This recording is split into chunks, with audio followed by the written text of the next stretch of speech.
Anyway, today's topic is Hallyu. How many of you are fans of Hallyu? Just 4 of us? 5 of us, okay. Well, I don't blame anyone who is not a fan of Hallyu. Anyway, let's see what's in store for you guys today. A fancy title here, The Rise of Korean Popular Culture as a Global Phenomenon or Globally Popular Phenomenon. And I have a list of things to cover today, and quite a few, right? I don't know if I will have time to, I'm sure I won't have time to cover a conclusion, but we'll try our best. Hallyu, introduction. As you'd agree, Korea has long suffered from the lack of groundbreaking cultural exports. For decades, the country's reputation was largely defined by its cars, cell phones, and TV from companies like Hyundai, Samsung, and LG, while its movies and TV shows and music remained relatively unknown. I mean, that is until recently, of course, right? And also, for a long time, Japanese popular culture outshone and overshadowed whatever Korea produced, be it movies, dramas, or music. Again, until recently, right? Now, Korean dramas and K-pop stars like BTS and Blackpink appear as ever-present as any Samsung smartphone in the global scene.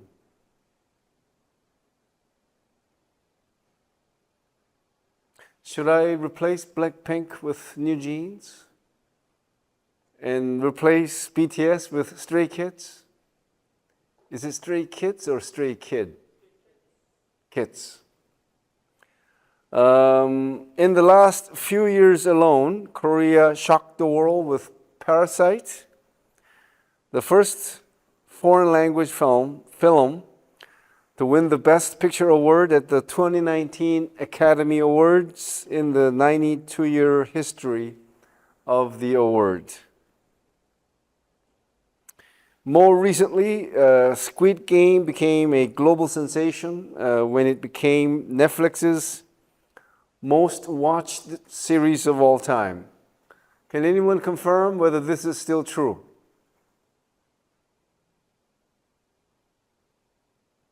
Well, let me know if you have an update on this. Still true. Thank you.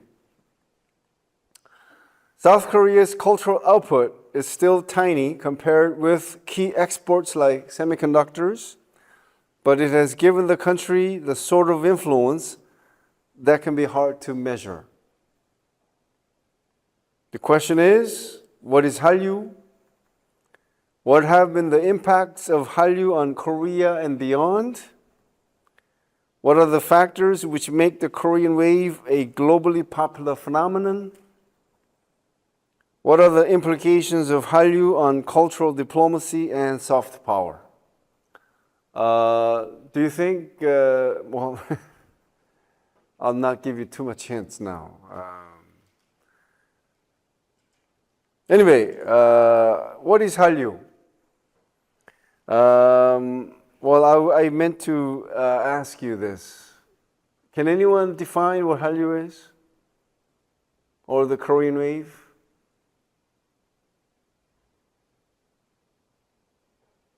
Is your heart and mind in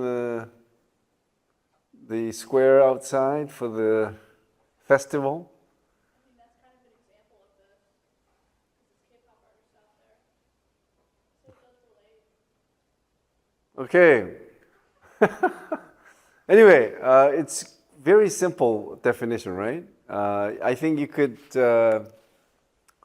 I mean, once you know, it doesn't take much to actually recite this, right? Hallyu refers to the global popularity of Korean popular culture. Or you can also put it this way.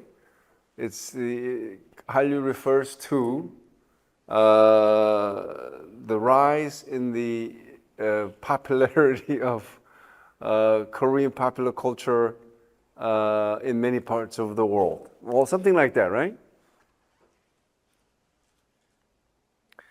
And I don't know if you have seen something like this, but you have Hallyu 1, Hallyu 2, and Hallyu 3. The period of Hallyu 1 is from 1995 to mid-2000s, Hallyu 2 mid-2000 to early 2020s, Hallyu 3 present to foreseeable future. There's definitely an overlap too, right?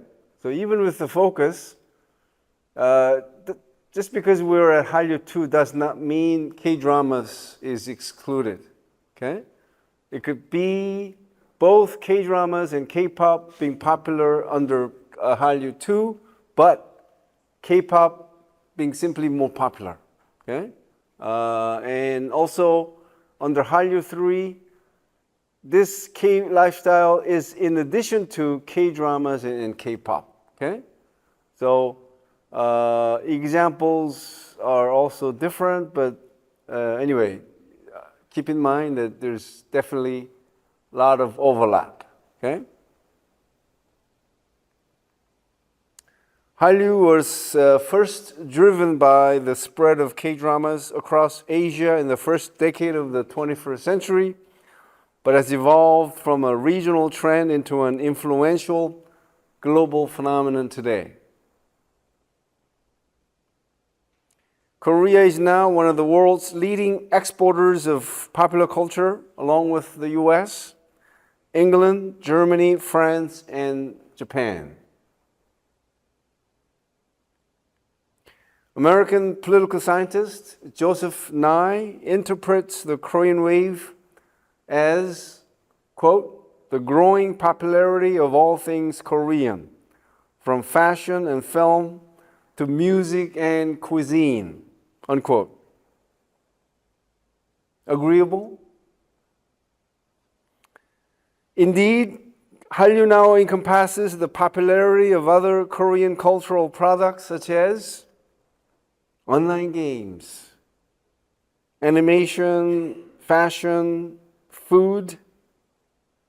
My God, is kimbap, kim, and also cosmetics, K-beauty, and so on, right?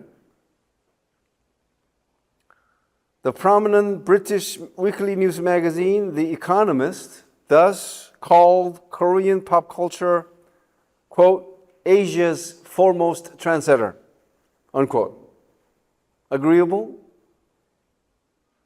At least for now, right? Anyway, made in South Korea, Korean wave. And I think this is an imitation of something that was made for Japan. When there was a Japanese wave, they had something similar to this. But anyway, Korean wave.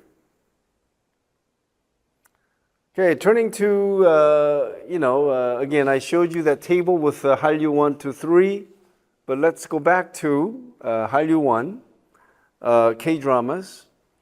And do you know which K-dramas were so popular that they put Korean dramas on the world map of TV or TV dramas?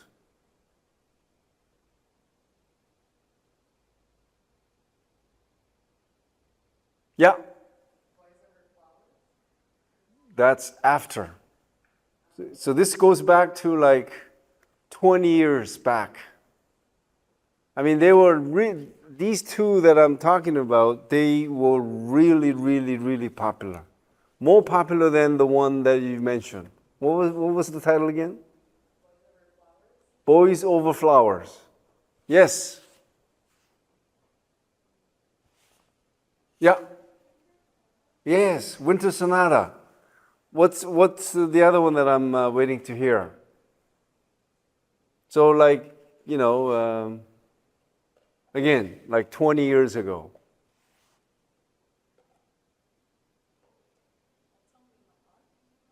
That's after, so that's, I'll give you a big hint. It's a historical drama.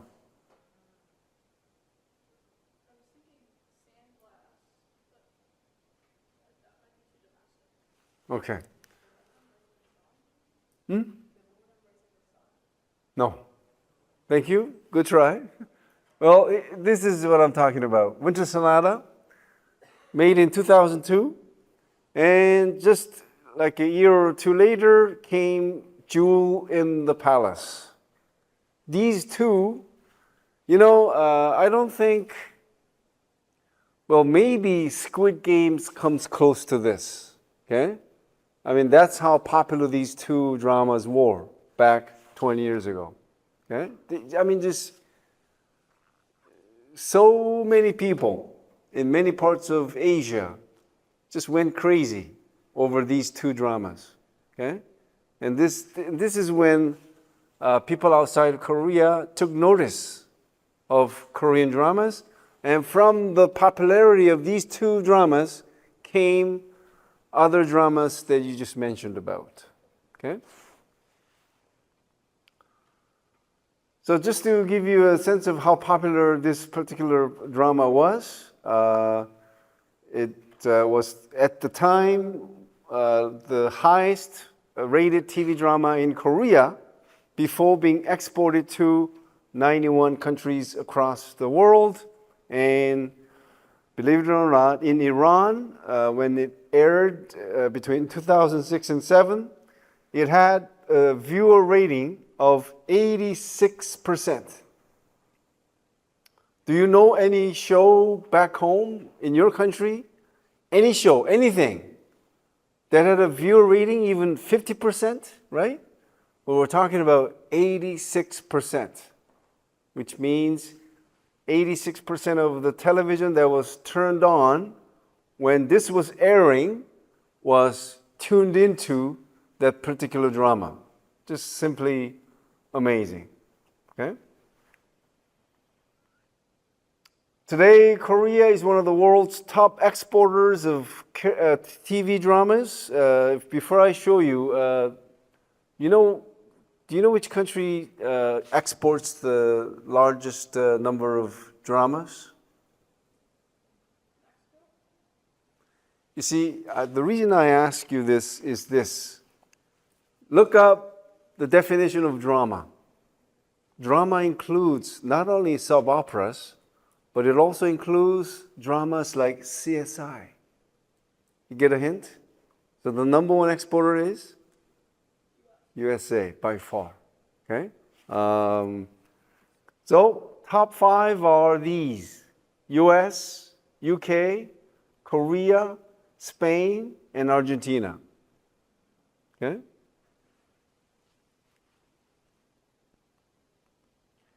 Korean dramas are also being remade in many countries. More importantly, Korean dramas are very popular in the streaming platform and on over-the-top subscription video on demand services like Netflix. Netflix acquired 41 K-dramas in 2020 alone.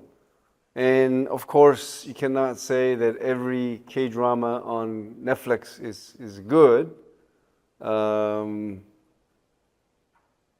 At least few are good, right? Warning. I'll let you read it. Have you ever seen this when you started watching K-dramas?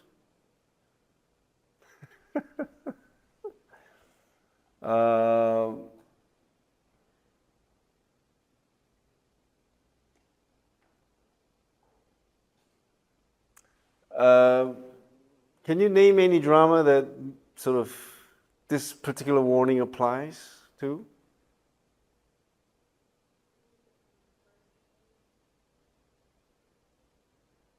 Anyway, next one. We have a new term entering the Oxford Dictionary of English. K-drama addict. A person whose love of K-dramas has moved beyond a hobby and into an obsession. And again, I wonder if these two slides, warning and this dictionary entry, will still make sense 5 years from now. I wonder. And last visual slide, K-drama world problems. When my, well, I won't read it, but anyway.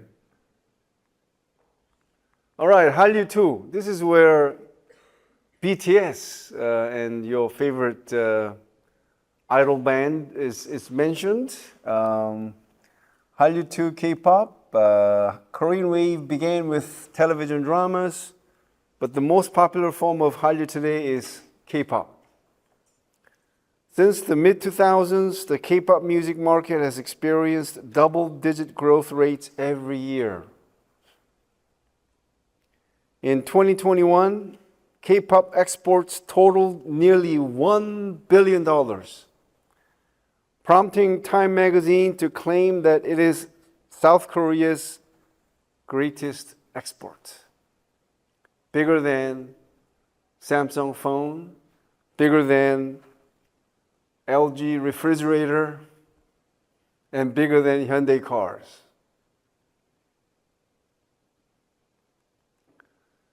First generation K-pop artists include H-O-T. Now, correct me on this one. Is it God or G-O-D? Okay. SCS. Is it F-I-N-K-L or Finkel? I'm just kidding. That one I know. Shinhwa, Boa, and Rain. Second and third and fourth generation K-pop artists include all these: Super Junior, Who Does Not Fly, Big Bang, Wonder Girls. You know, in Korea we jokingly say Wonder Women because they have aged, right? Girls' generation, now women's generation. Anyway, okay. Recent milestones attained by K-pop artists. April 2009. So Boa, who is sort of semi-retired back in Korea, she has a distinction of being the first K-pop artist to have an album on Billboard 200. Okay, it reached number 127 in April 2009. So, for your information, the Billboard 200 is a record chart ranking. Let me say it one more time. Billboard 200 is a record chart ranking. No. The Billboard 200 is a record chart. Wow, it's the wording is not right, is it? It's a record chart ranking the 200 most popular music albums and EPs. Right? I don't know if there should be a comma there, right? The Billboard 200 is a record chart, comma, ranking the 200 most popular music albums and EPs, and P should be capitalized, right?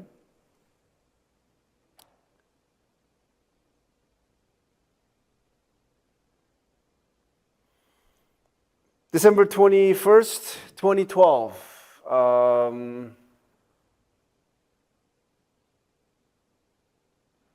Do you know Psy? The Gangnam Style guy? His video became the first YouTube video to reach 1 billion views. And I jokingly say that this is one record that will never be broken. Actually, it's not a joke. It's true, right? It's the first 1 billion views. And this guy has been raking in so much money just because of this one video. Why? 1 billion. Oops.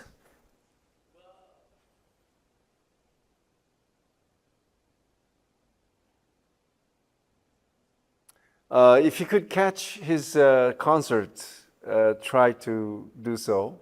I think he does give one heck of a live show. Anyway, after 1 billion views, look at this guy.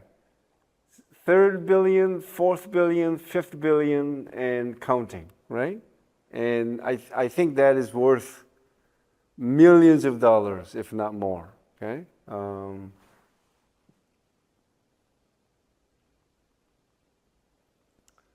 June 2018. You know, if I had more time, I could include so many other groups, right? TVXQ, Big Bang, 21, and so on. But I had to really cut this short, okay? Because I have so much other stuff to cover. June 2018, Blackpink became the highest charting female K-pop act on Billboard 200 with Tudu, peaking at number 40. Okay. This is Blackpink. June 2018 and April 2019, and I'm talking about BTS. I cannot emphasize this enough. Where can you imagine a non-English speaking artist from Asia having a #1 album on Billboard 200? Okay, and that's what BTS did. And again, I say this, and with me, you know, not being a BTS fan, but I just have to recognize what a remarkable achievement this is for a K-pop artist. Okay, again, if I said this as a big fan of BTS, you know, you may think, wow, he's such a major fan guy. But anyway, I say this very objectively, I hope. To have 3 #1 albums on Billboard 200, one other artist has done this. Can you guess which artist has done this in the past, before the BTS? What comes to your mind when someone asks you who are the king of Western pop music? The Beatles. Even Justin Bieber could not do this. Okay? What did you say? He could never. Oh, he could never. But he's one good thing about this guy, Justin Bieber, he's Canadian. Anyway, 3 #1 albums in less than a year, okay? And so the BTS became the first group since the Beatles to earn 3 #1 albums in less than a year. Just amazing stuff. Again, as a non-BTS fan, I mean, if I say that one more time, I'll appear as a BTS secret admirer of BTS, right? All right, August 2018, BTS sold out its first US stadium show at New York's Citi Field. The reason why this stands out is when Beatles visited the US for the first time and held their first concert, it was at the same stadium, okay? And this is what the stadium looks like. You see this parking lot? Guess what happened? well, like a few days before the concert began. My friend was there, people were camping. See, whose tent was there? Did you say? No, my friend, she didn't camp, but she saw all the tents, so. But it was wild. Because she like flew in the night of and then was planned. Well, I have to share my secret with you. This is my tent. That's a big tent. Actually, maybe it's a little bit bigger, so we'll front it over. This one? Yeah. Okay.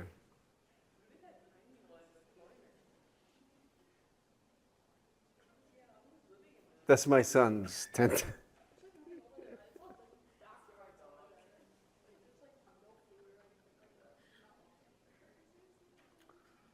Anyway, moving on. March 2020, BTS had fourth number one. November 2020, BTS had their fifth number one. And June 2020, June 2020, BTS had their sixth number one. Do you think they'll ever have another number one album?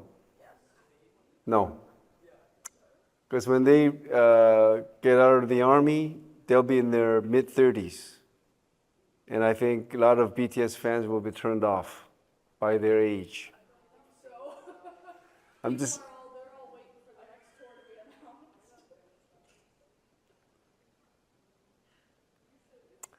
announced. No wonder then BTS are being hailed as the Beatles for the 21st century, and I beg to differ. Why? Yes, they had their number one albums, but I think these albums were sold only to BTS fans. Whereas the Beatles were popular among people of all different ages, different gender, and so on. Okay? So people know Beatles songs. Do I know any BTS song?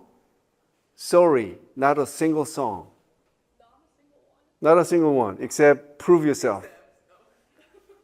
It's just the song is Prove Yourself. I just made that up. Okay. Yes.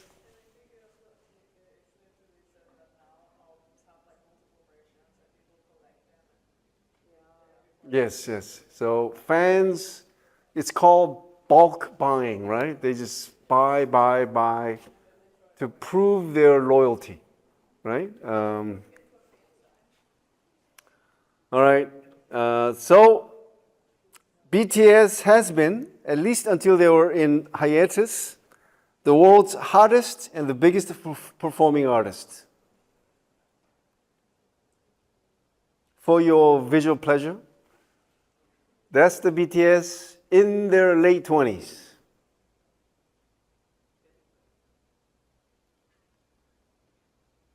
To continue with the recent milestones attained by K-pop artists, September 2022 and March 2024, the following K-pop artists have had number one album on the Billboard 200 during this period. And look at this Stray Kids. They have 4 number one albums on Billboard 200. So they are K-pop artists with the second largest number of number one albums. Okay, and again, do I know any Stray Kids song? Prove Yourself. So anyway, moving on. So moving right on to more substantive stuff. And I want to talk about, so the next section is the impact of the Korean wave. And before I share with you what I have, can anyone tell me what your thoughts are as far as the impact of the Korean wave are concerned?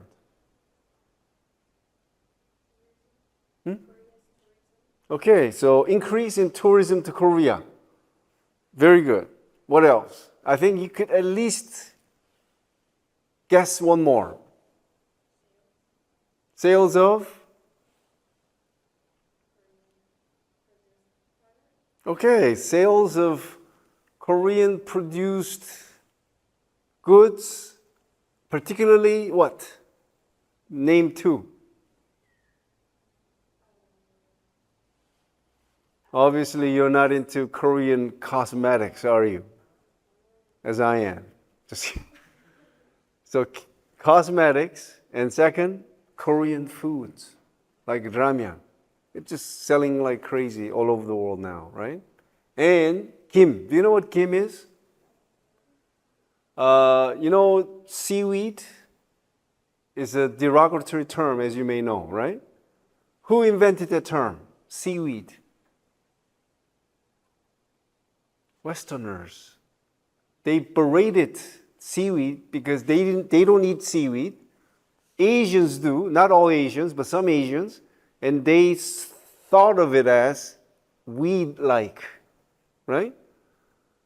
Again, when you add a term weed to something, is there a sense of respect or looking down? Right? So, but they have changed their mind. Seaweed, let's call it kim. It's high in protein, low in calorie. So that's why it's called superfood now. Okay? So if you're wondering, what should I take back home to give as a gift? Kim. Perfect. You know why? Right now, USA imports the largest amount of kim from Korea. It's the number one country. Okay? So anyway, so one was increase in tourism, increase in buying of Korean produced goods, especially cosmetics, and packaged foods, right? Or foods. One more. Something I think you could guess.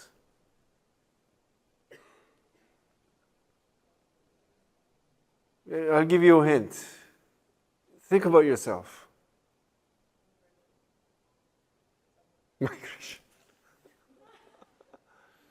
Yes.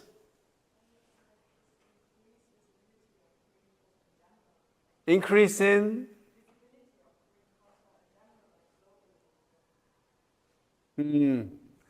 increase in visibility. It is true, but maybe you could refine it a bit. Yes. Yes. So increase in the study of Korea, whether it's language, culture, society, and how, for example, you guys have come to Korea as exchange students, right? That's a good example of people becoming more interested in Korea as a subject. Okay? So you have three things now, right? And let's see what else we have.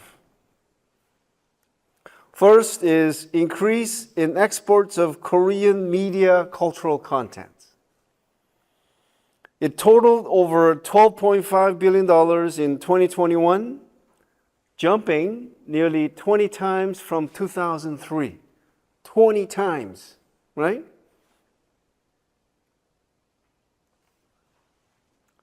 Look at this. Exports of Korean media cultural contents from 2003 to 2021 from $630 million to $12.5 billion. Okay? A noteworthy fact about the export total of media cultural contents is that it exceeded the figures for other notable Korean exports such as agricultural products, cosmetics, electric cars, and household appliances. See, you're at an age where you don't really buy appliances, right? But ask your parents, what is their favorite brand as far as appliances concerned? television, refrigerator, and so on, they'll say Samsung or LG. But the export total of media cultural contents surpassed every one of these, as you can see here. Okay? As you may know, the number one export item of Korea is semiconductor. Okay? Followed by machinery and so on. So this is media cultural content. And below that, you see agricultural products, cosmetics, household appliances, electric cars. So this media cultural content is big. Okay? And I'm sure you're asking yourself, what does it mean by media cultural content? Anyway, it'll come. In terms of sales volume, the top 3 cultural content export items were online games. And the second is K-pop. Third, characters.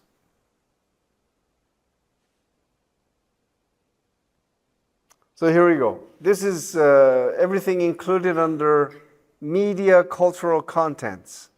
Online games, music, characters, broadcasting, and so on. Movies, last. Okay?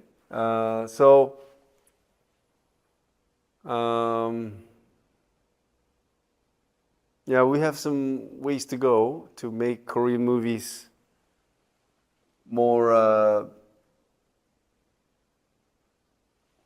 artistically more, let's just say, there are a lot of rooms for improvement. Let's just put it that way. Well, I'm giving you, sort of showing you some pictures of online games made by Korean companies. As you can see here, there's nothing Korean about this, right? And same thing. Maybe behind the mask you'll see a Korean-looking person. I don't know. Of course not, right? Anyway, next one. This is the most popular Korean online game, but you never knew, right? So that's why some things become almost anonymous. We call it culturally orderless. There's no Koreanness in any one of these, right? Now, the biggest bank in Canada is called RBC. You know what it stands for? Royal Bank of Canada. Now, why do you think they changed the name? Because people may be pissed off with the term royal, right? And people don't, the Royal Bank of Canada does not want people to recognize their bank as Canadian. So they put RBC. That's what globalization is about. You don't have to tell the world where you're from, okay? Where your headquarters are, okay? So you can find those examples everywhere. Can you think of any other examples like RBC?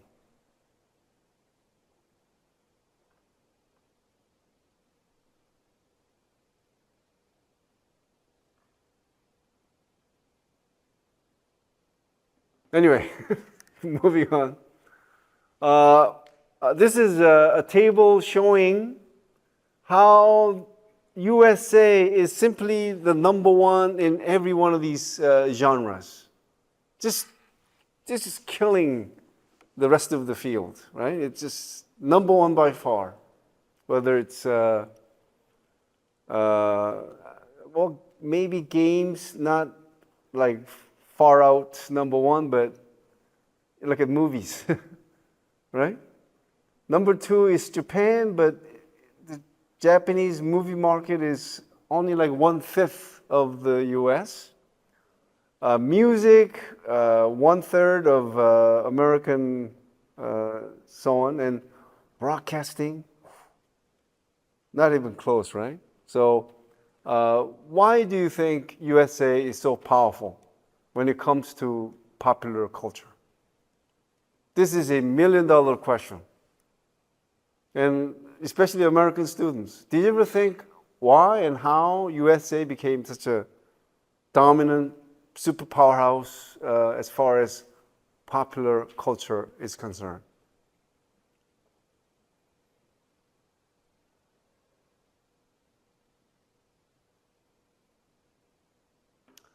You know, ironically, USA has no traditional culture to preserve. Every other culture that you know, whether it's Japan, Korea, Tanzania, they have culture to preserve. So a lot of money goes into preserving their tradition and so on, right? On the US side, nothing. So they have all the money to invest in creating popular culture. That's my theory. I don't know if that makes sense to you, but just an idea. But think about that. Continuing with the impact, increase in international tourism to Korea. This has been mentioned. The number of international tourists to Korea jumped nearly 6 times between 1990 and 2019, soaring from like nearly 3 million in 1990 to 17.5 million in 2019. And we sort of stop here because of the COVID-19 pandemic from 2020 to 2022. Okay?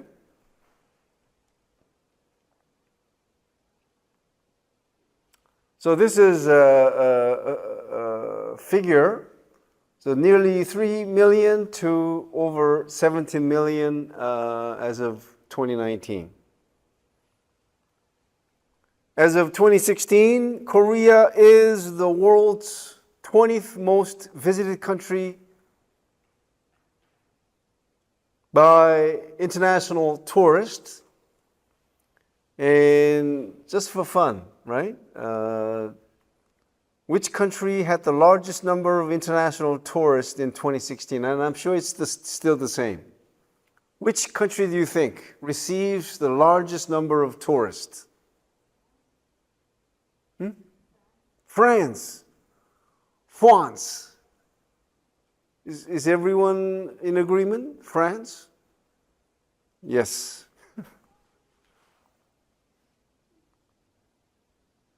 So France, number 1, followed by the US, Spain, number 4, China, 5th, Italy, and so on, right? And I want to remind you one more time, I don't know if you have time now to actually visit neighboring countries like China and Japan. Because when you go back to where you came from, it'll become very difficult now, right? Because it'll be so expensive, just airfare alone, right? So if you, well, make an effort. Third is increases in exports of other cultural products, and this is where cosmetics and packaged foods come in. So first, cosmetics. So I'll finish talking about this and we'll have our break. Exports of cosmetics totaled nearly $9.2 billion in 2021, jumping more than 11 times from the 2012 total of $831 million. Now,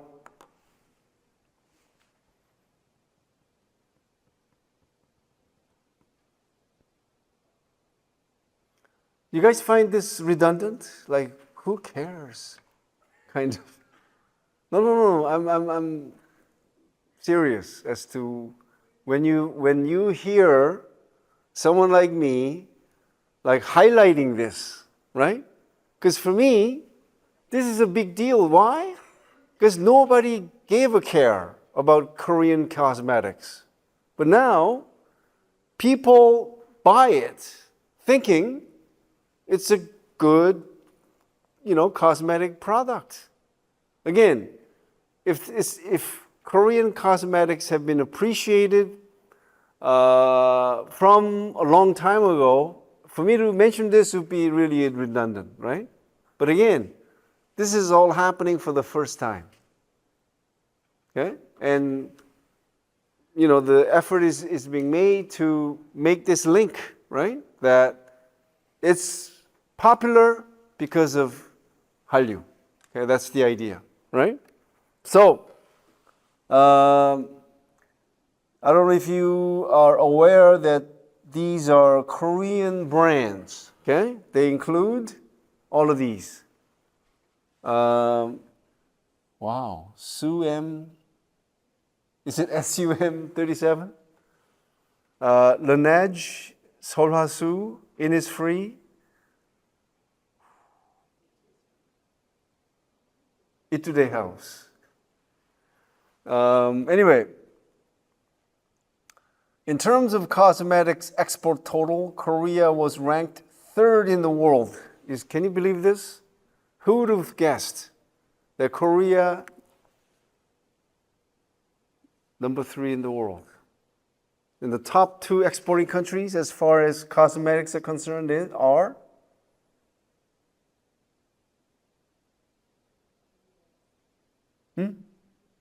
US, number 2. Number 1, France. Okay?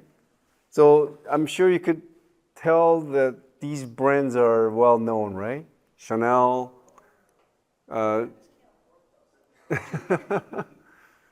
Yeah, in terms of quantity, they may not sell as many as the American ones, but it's all about the export value, right? So France number 1, number 2, the US, L'Oreal, Mac, so American, right? McDonald's, right? So again, keep this in mind. Korea is number 3 in the world when it comes to cosmetic export. Okay.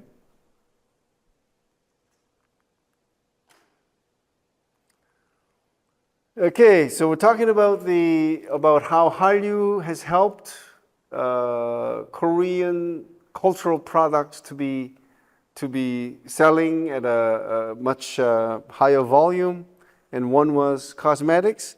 Second, Korean foods. I've already mentioned how it's. So we're just talking about the export total first. Okay.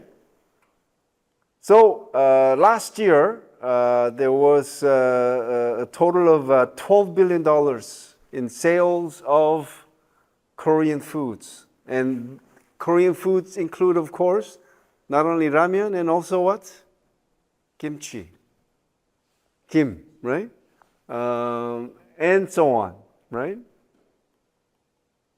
So of all the Korean foods, I think ramen really stands out because did you know that I would say practically every Asian country has its own ramen brands, right? But the best selling ramen brands are all Korean. Okay? You could go to any European country, even like a small village would carry Korean ramen. Okay? So if you haven't tried it yet, try buldak. Very spicy one, right? No one makes ramen that spicy. Okay? Anyway, Korean ramen, as of 2023, almost had a 1 billion sale mark. Okay?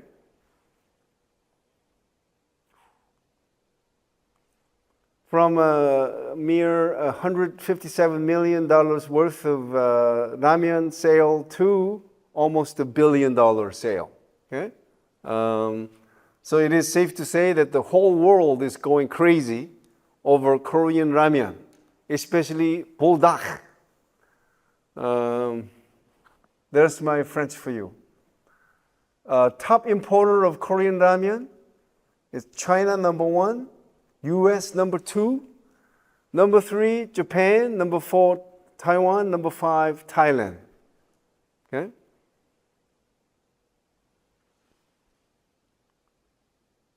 This is the buldak I told you about. Is there anybody who hasn't tried this yet? Buldak. Who hasn't? So everyone in this room has tried it? Wow, amazing stuff. You haven't? Well, after class, you got to. You could go to any shop, right? Make sure you have 2 bottles of water beside you, right?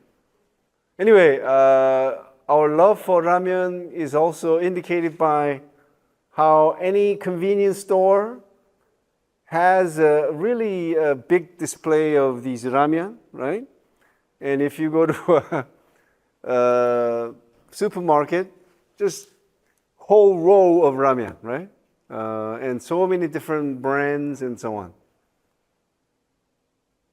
You know, I remember like 20 years ago when I was living in a dorm, and at certain parties I would prepare this black noodle, and they were like they were so shocked that spaghetti looking something would be black. But they tried it anyway, but I don't know if they appreciate it back then. But now I'm sure if you say it's Korean, everyone goes, wow, it's good, kind of, right? Anyway. All right. This is the last point on the food, dry seaweed. The export of Korean seaweed also deserves mention. Korea is currently the largest exporter of seaweed in the world. Its export total in 2022 was $653 million, more than tenfold increase from the 2007 total of $60 million. So Korea accounts for 70% of the global seaweed market. Okay?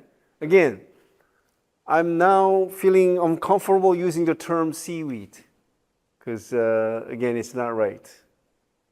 It's beautiful food, right? And the world is now using the term kim.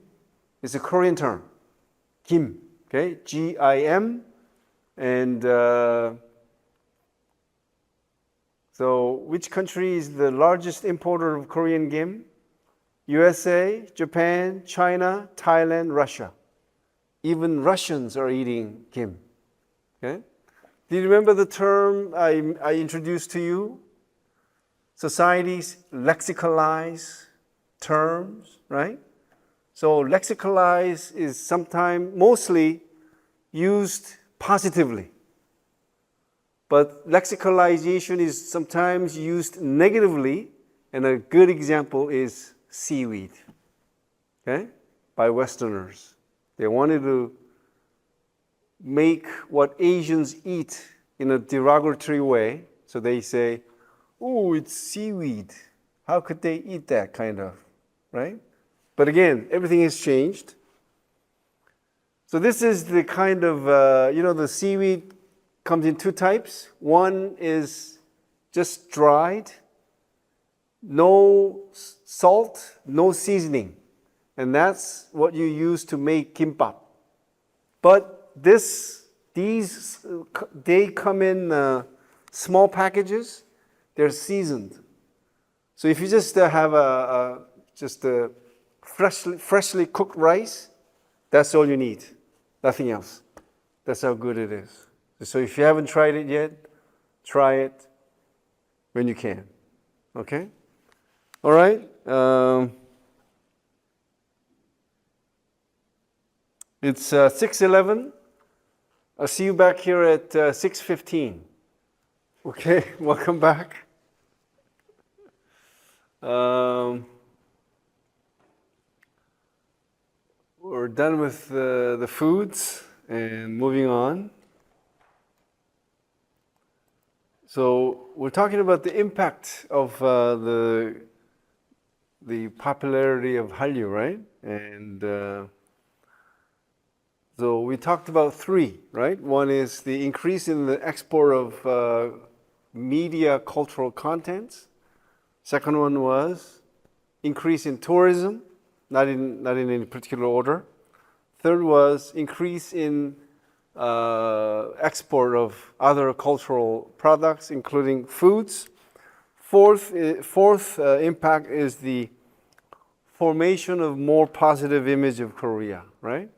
This, I'm sure everyone could agree with. So popularity of Hallyu leads to or has led to more positive images of Korea.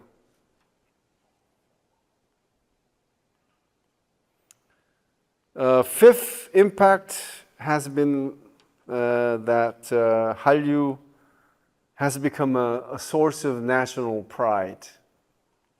So for Koreans, the global recognition of Korean popular culture makes them feel good, makes them feel proud, right? So that's the point behind number 5. Sixth impact. This already was mentioned. With Hallyu, I think people have become more interested in the study of Korea. And, well, maybe I could ask exchange students, what would be the number one reason for coming to Korea to study? Not Hallyu? It doesn't have to be Hallyu.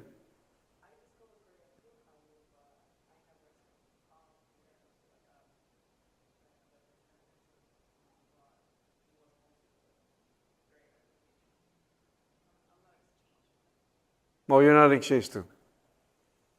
You're an exchange student? I mean, my interest in coming to Korea is because my dream career goal would be to work in like an organization that works with like North Korean human rights. Oh. U.S.-North Korea relations. Mm. I want to obviously improve Korea. Okay, so at least in your case, not quite related to Hallyu.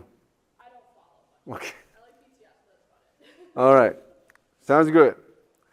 Anyway, for some, or at least for a considerable number of students all over the world, they became interested in studying about Korea because of Hallyu, because of K-dramas, and because of K-pop. So this is indicated by greater enrollment in Korean language and culture classes at universities and Korean cultural centers abroad. Just to give you one example, okay, this is from the USA. 9 most commonly taught languages in 4-year universities in the US in selected years.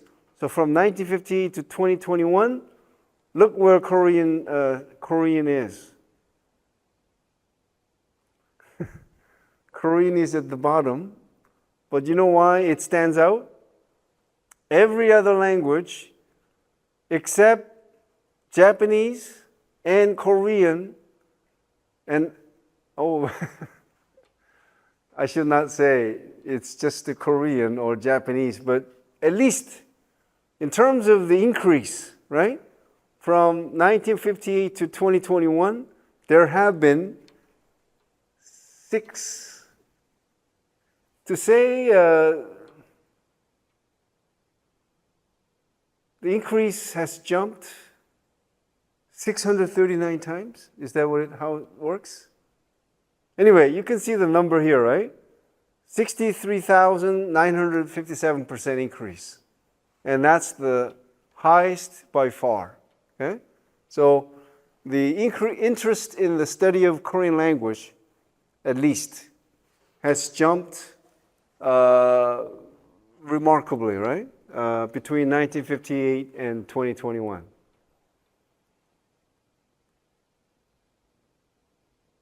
And also evident are increases in the number of foreign students studying in Korea.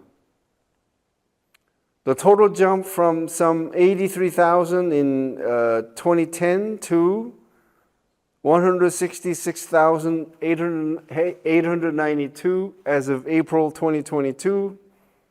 And here we go. So from 2010, when there were only like 83,000 foreign students studying in Korea, yellow line is a degree student, pink line, non-degree student. So you can see how the number of foreign students studying in Korea has noticeably increased, and the Korean government wants to increase this total to 300,000 by 2030.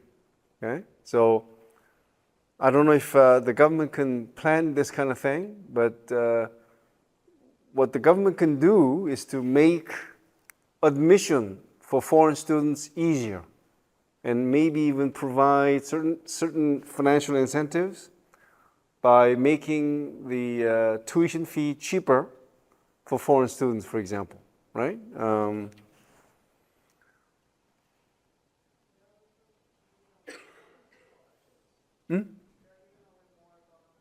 Okay, well, also, in order to, again, facilitate more foreign students studying in Korea, the Korean government could offer more scholarships too, right? Anyway, it's okay. Seventh impact is the impact of Hallyu on world popular culture. It simply means that with Hallyu, with K-dramas, and with K-pop, the world's audience has alternatives. Okay, they don't just have to rely on, Hollywood movies. They don't have to just listen to, Western pop music dominated by English-speaking artists. Like from the U.S. and England, right? I know, yes, that there are artists from other parts of Europe who are also popular. Talking about bands like Rammstein. You guys know Rammstein? Just beautiful stuff. If you haven't listened to any one of their music, try it. Anyway, so Western pop culture no longer has a monopoly. That's the point I'm making here. Okay? Because of K-pop and K-dramas. So again, Hallyu is challenging the monopoly of Western, especially American popular culture. Indeed, Hallyu represents the growing diversity in the way people all over the world enjoy popular culture.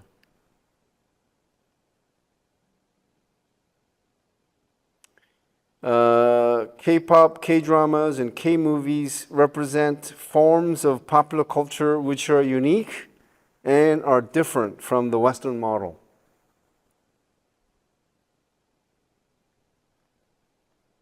Last impact is Hallyu's contribution to Asian pride. And, I'm just making an argument. You don't have to agree with this.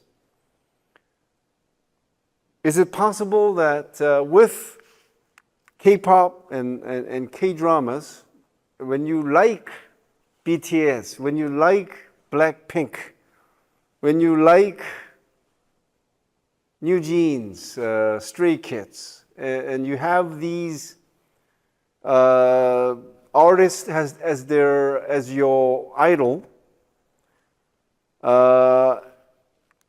you finally have someone you like who who are Asians like you. So when I say Asian pride, I'm talking about Asian people. Okay? Maybe we could exclude Indians here because they may not empathize with like East Asia as sort of having the same sort of a cultural background, but at least among the people of East Asia and also Southeast Asia, there may be this thing called Asian pride.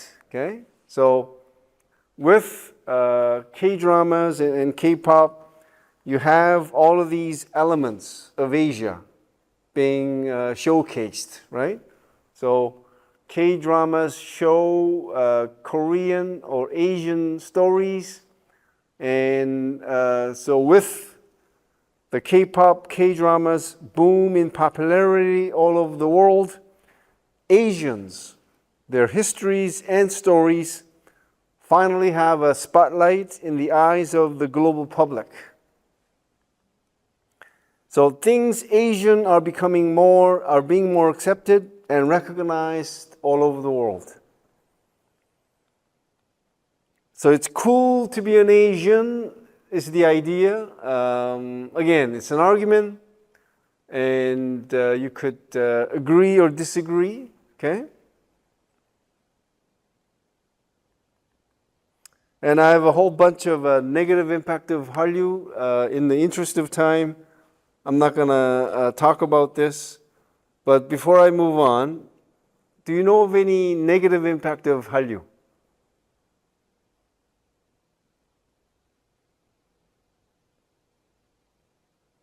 Anything you don't like about Hallyu? Yes. I mean, I think if that's people's only exposure to Korean culture, they can get an inaccurate picture of what Korea's really like. Okay, so K-dramas in particular portray Korea in a misleading way, right? Especially their lavish lifestyle and Korean men being so nice. I'm just kidding.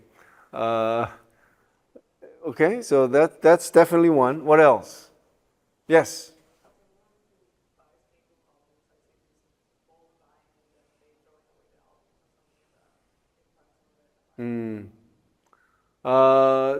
This crazy fan activity that leads to a lot of waste. Yes.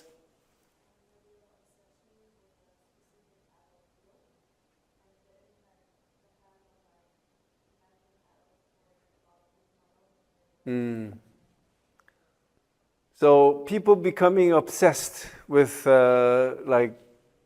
Korean popular culture, sort of, which is not mentally healthy, of course, right? Have you heard of the term called Korea Boo? So they like the Korean stuff so much that they even try to look Korean, right? So I don't know how that happens. I mean, it's okay. I think we do try to imitate, right? Artists that we like. Right? To a certain extent, we all do that, right? But I think if you go over the line, that becomes obsession, right? And it's not healthy. Okay. So another negative impact, I think this is sort of mentioned. And third is the excessive commercialization of Hallyu, especially K-pop, right?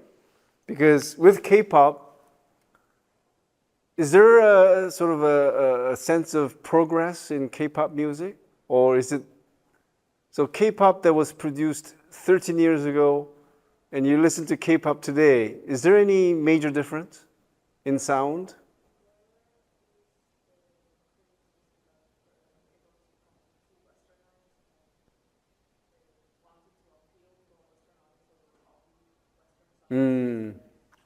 Well, that's part of commercialization, right? So they just try to appeal to the audience instead of developing their artistic musical merit, right?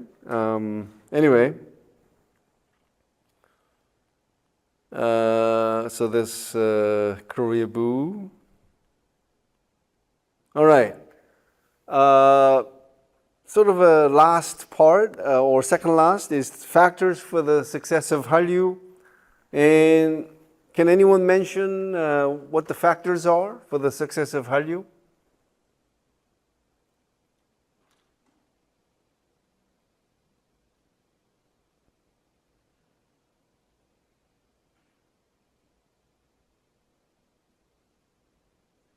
Yes. Okay.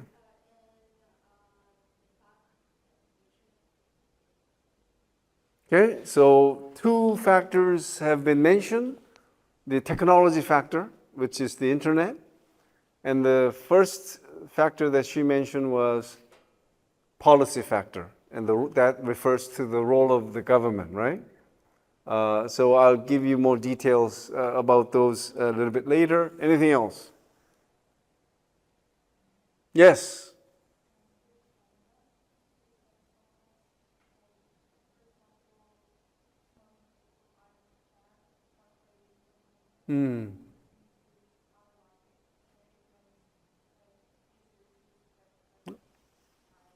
Okay, very good. Let's call that fandom factor, where fans do so much for their idol groups, right? One of which is to translate lyrics in Korean into like English and other languages, right? So what are the three factors again? Policy factor, fandom factor, technology factor. Okay, just to make it neat. Last call. Anything else before I move on?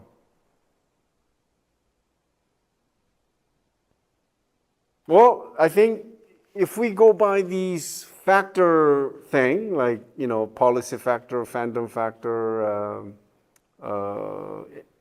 technology factor, I think this is called economic factor. Okay? And this is what I mean. Let me ask you, why wasn't Korea able to produce K-pop and K-dramas 50 years ago? Why did it have to wait until like 20 years ago? You see, that's where economic factor comes in. You see, and related question is this: how is it that the US is able to produce Hollywood blockbuster movies? See, it is possible because they have the resources, they have the money, they have the capital. Okay? So, the success of Hallyu is closely linked to the rapid economic success of South Korea. So that's why it's called economic factor. Okay?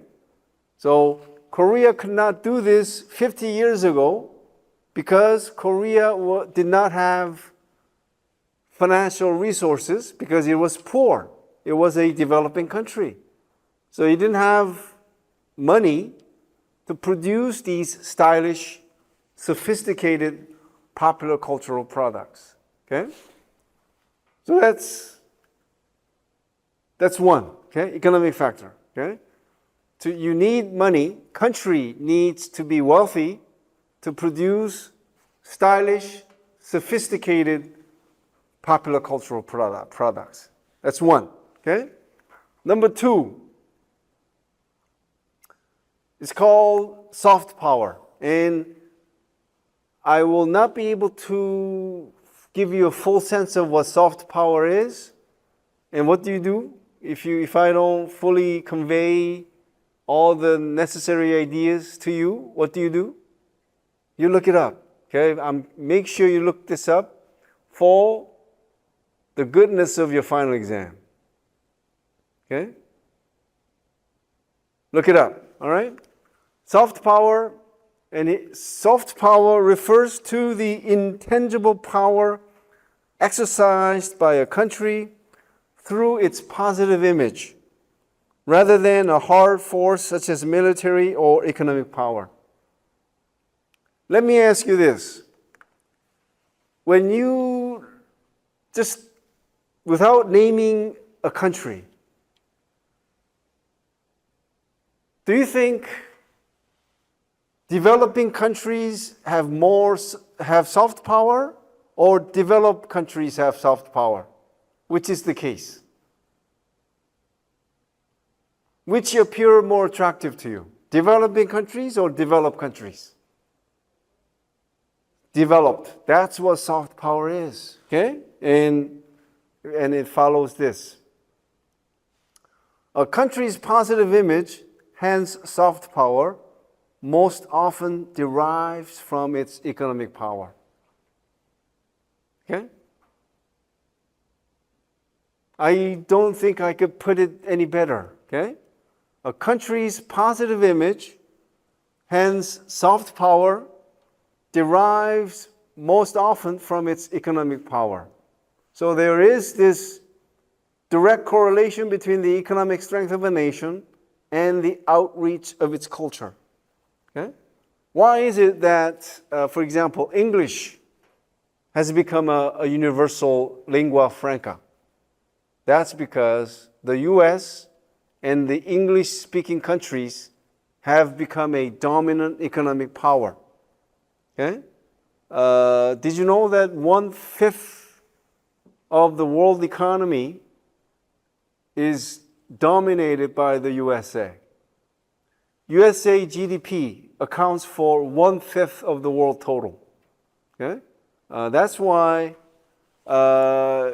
there is this, again, correlation between the economic strength of a nation and the outreach of its culture, and it continues this way. So the soft power of the US is the reason for the following phenomena, among others. Popular music all over the world use instruments from the West. And what about musical styles? Is there any musical style of K-pop that's uniquely Korean? Musical style. See, K-pop, as you would agree, is a combination of many musical styles of the USA, especially, right? And continues popularity of all these foods, popularity of these sports, popularity of Western literature, and so on, rise of English as a global language. All of these have to do with the fact that USA, with its economic power, has a lot of soft power. Okay? And to continue with this concept of soft power, you know these brands that are most expensive and the most well-known, where are they made in? They're all made in very rich countries. Okay? Hence, soft power. Okay? So, continuing with this soft power argument, South Korea had to wait until the early 2000s when it became one of the most economically developed countries that its popular culture became appreciated more. Okay?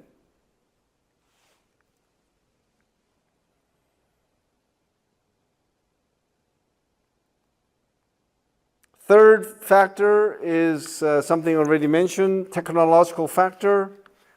And Hallyu is the first case of spreading popular culture through IT, and especially the internet. And so social media such as YouTube, Facebook, Twitter, Instagram, and blogs functioned as global superhighways by which Korean popular culture reached overseas Hallyu fans faster and wider than ever before.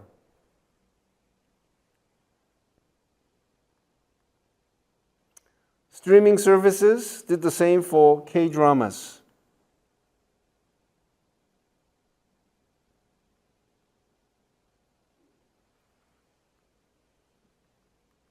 Fourth factor is the policy factor. Korean government's support for cultural export. And there is a very interesting history behind this. In 1994, a report was made to the president suggesting that the government promote media production as a national strategic industry. Okay? And this move was prompted by the shocking news that the overall revenue from the Hollywood blockbuster Jurassic Park was worth the foreign sales of 1.5 million Hyundai cars. Okay? And at the time, this was really a shocking news because export of Hyundai cars was considered the pride of Korea. Okay?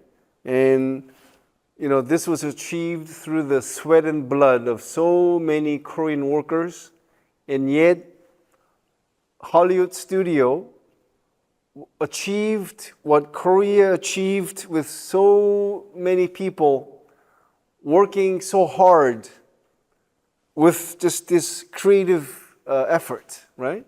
So that's why idea was put forward that we need to put more effort into making a culture industry something that generates revenue for Korean society. Okay?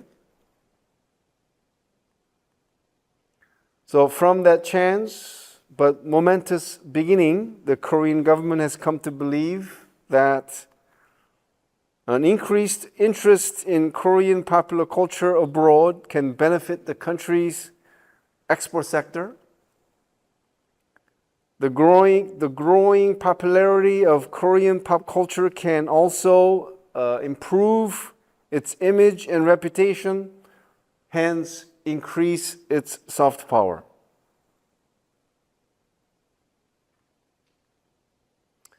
In due time, the Korean government launched an agency to oversee and coordinate the promotion of the Korean content industry and to promote cultural exports.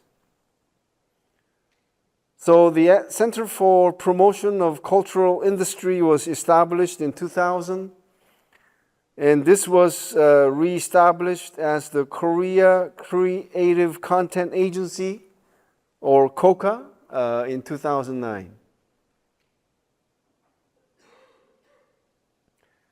And a phrase that best captures the distinctive characteristics of Kuocw is cultural engineering mindset. According to the UNESCO Institute for Statistics, the global trade of cultural goods amounted to $16.4 trillion in 2017, and the Korean government is eyeing a significant part of that pie. And the cultural engineering mindset of Kuocw includes, first, provision of subsidies and low-interest loans to companies involved in the creation and development of cultural contents and programs. Second, regulation of content quality. Third, nurturing talents and training content creators by hosting workshops.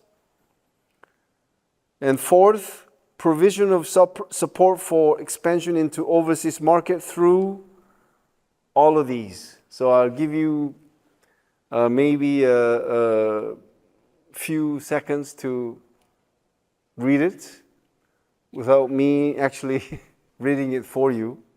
So you can see how the government has done so much to nurture creative content industry especially focusing on helping companies penetrate overseas markets. Okay, so you can see the government doing all these, especially the last 5 points that you see on the slide.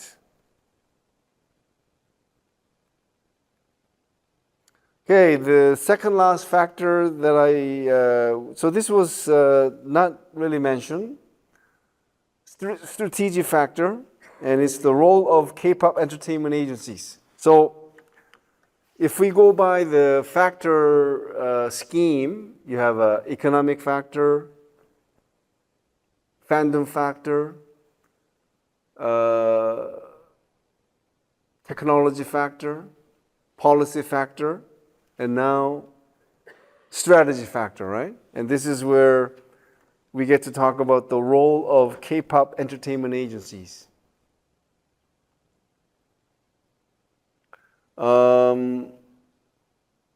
I mean, just by looking at the heading, can anyone tell me if you know any specific like role that K-pop entertainment agency plays?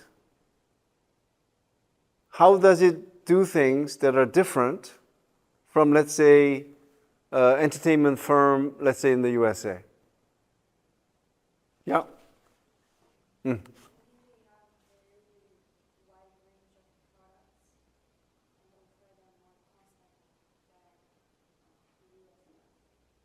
So K-pop entertainment agencies keep on producing faster all these different acts. Yes?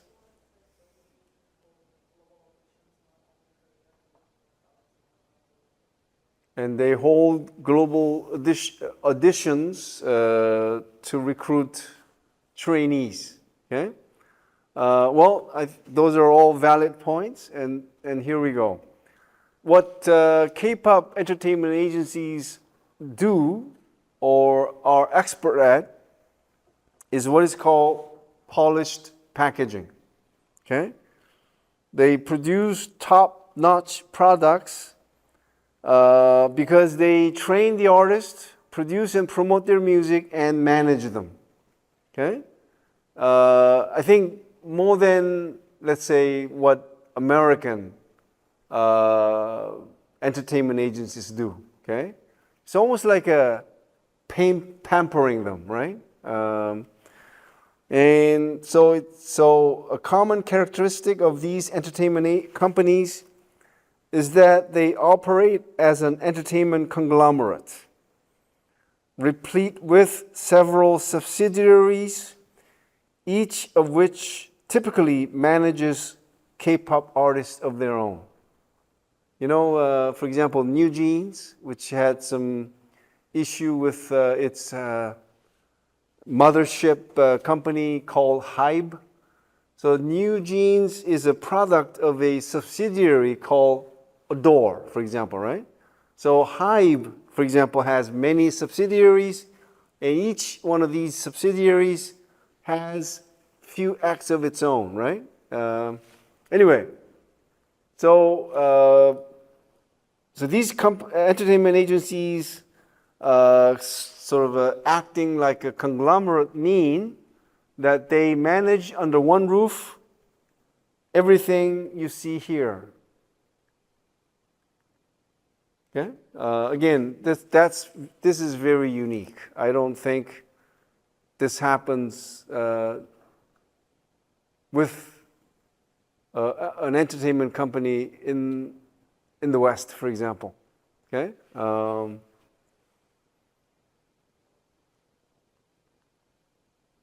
And among the strategies of K-pop entertainment agencies, the traineeship strategy has been most important.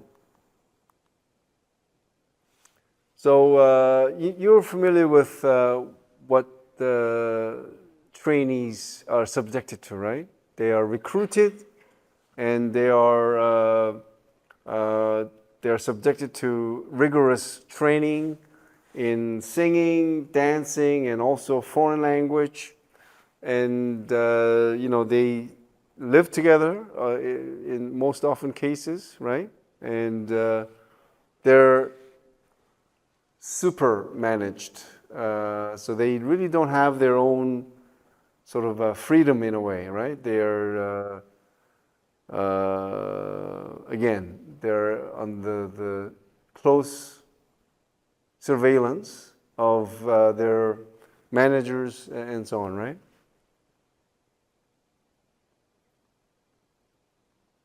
Lastly, the fandom factor, and this refers to the dedicated fan base. And so the unique roles of K-pop fan clubs include fans publicize the news about latest songs, concerts, etc. of their idol groups. They translate Korean song lyrics in English and other languages for casual fans. So this was mentioned earlier.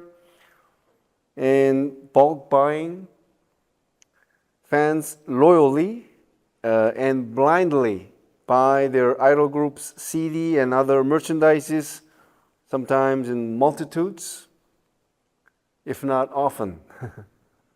And many K-pop artists manipulate this by packaging CDs with different pictures of their members, right? Is BTS guilty of this too? Ay. New Jeans?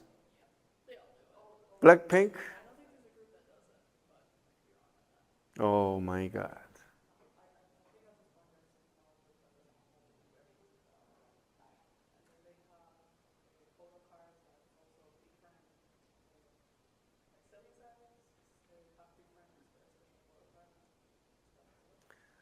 Now, can I give you a homework? I trust you that you will follow up on this. Like, something you just mentioned, because I don't have a pen to write this down, right? So if you could just write a few sentences about what K-pop artists do to make their fans buy more of their merchandises. What's your name? Diana. Thank you, and I look forward to receiving your email. All right. Club members also listen to songs over and over to boost their band's statistics on YouTube and music streaming sites, right? So for this point, what BTS fans have done is sort of stands out. And I don't know if this still holds the record. But anyway, so I'm almost done. The last part for today's class is this: Hallyu and its implications. And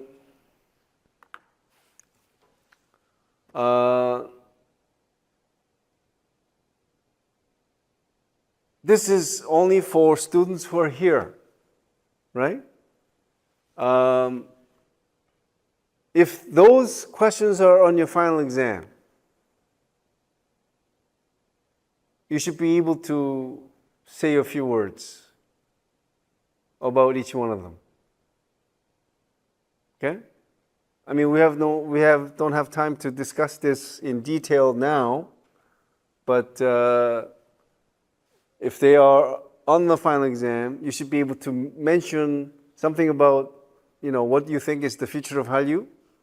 Okay, tell me whether it'll be a long-lasting phenomenon or it'll fade away like a fad.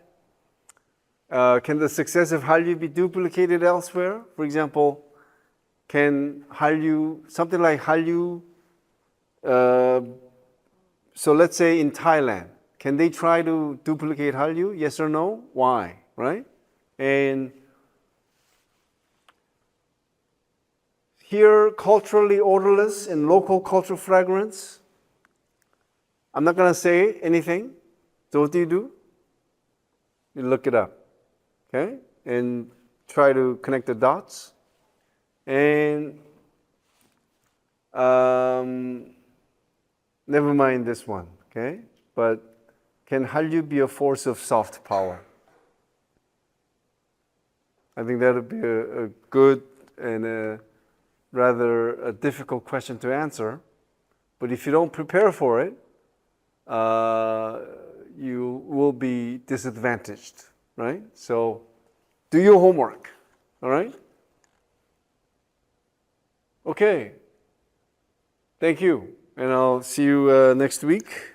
And thank you to students at Nanjing University. And I'll see you next week.